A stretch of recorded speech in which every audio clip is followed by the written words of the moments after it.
So then we want to look at the blood tonics next. And so there's this kind of concept that men are more likely to suffer from chi deficiency and women are more likely, for obvious reasons, to suffer from a blood deficiency. Of course, that's just a generalization. Men can certainly have blood deficiencies. Women can certainly have chi deficiencies. But you get statements like that Angelica sinensis dongui is women's ginseng. Well, that's what they're talking about.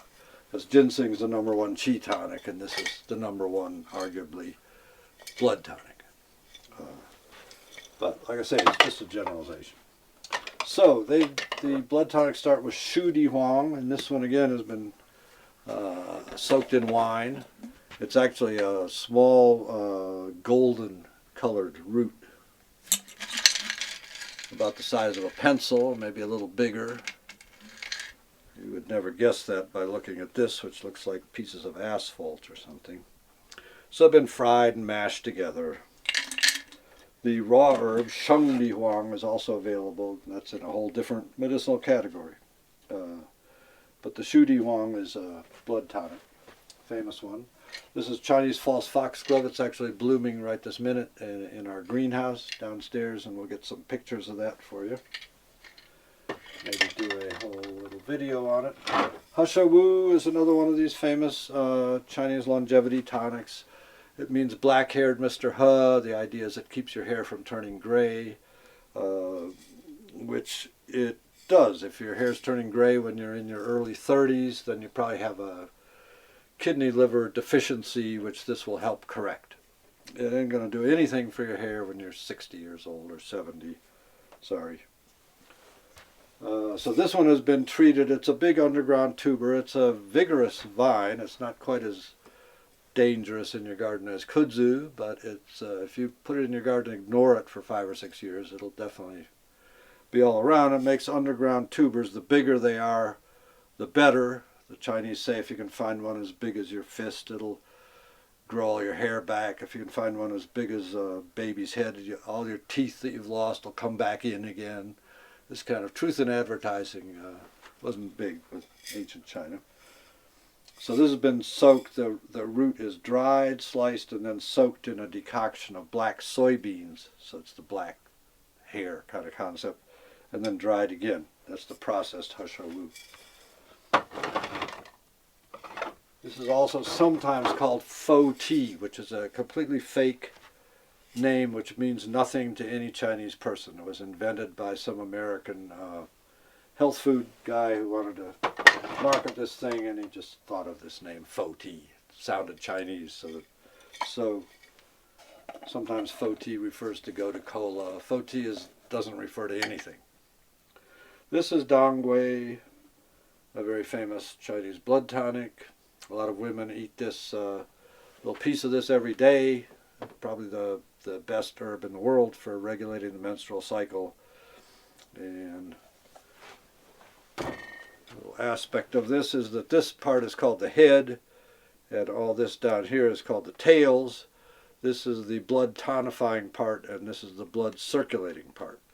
So you can just use the whole thing, or if you specifically want to tonify or you specifically want to promote circulation, you use one part or the other. And we can grow this. We do grow this. Chinese have some very tricky techniques to grow these big roots. It's a biennial, so you'd be harvesting it at the end of the first year, and it's usually not nearly that big. They've got kind of tricky methods of getting it to go for the extra year, which we'll talk about. We'll be making a dongui video later on. And then we got Bai Sha, which is peony, common garden peony. Is an important medicinal herb. These have been sliced. Excuse me a minute. We just dug up a peony root yesterday to divide it. Should really do it in the autumn, but we did it this time of year. So when you do that, you get plenty of extra root. So this is all going to be Bai Sha root that we're going to slice and dry. There's peonies. So peony is one of those plants that can live more or less forever. Probably the very first peony that ever came back to America with some ship captain is still there on Martha's Vineyard or somewhere. They just go on and on. And there's perennials, you know, that maybe go 3 or 4 years, and then there's perennials that just keep going forever. One of which is Peony. And the way you propagate it is dig it up, ideally in the autumn. You can see the new buds on the top. You just have to make pieces that have some root and a bud, and they'll make you a new plant. So out of one big old plant, you can get 20 or 30 sometimes. And then you're going to have lots of extra stuff like this. Major blood tonic, and it goes into a lot of beauty formulas because the skin complexion is connected to the blood. So you improve the quality of your skin by tonifying the blood. And here's one that everybody's heard of by now. One by one, all these tonic herbs are going to be coming to America. We've already got astragalus, you know, ginseng. So, Choji Berries. So these are a Chinese blood tonic.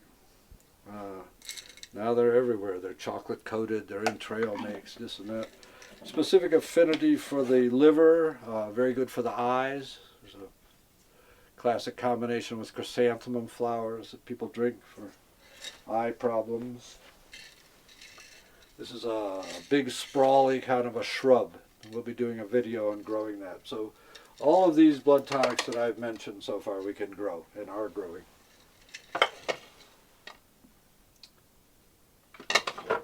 This is just unripe mulberry fruits, Morus alba. Morus is like a regular drugstore.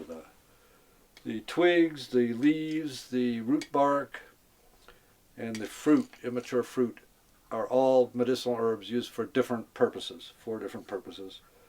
And then there's even a few others. There's a kind of mistletoe that grows on mulberry. That's got its own use. So, very important herb in Chinese medicine. And of course it's also the source of silk. It's what the silkworms eat.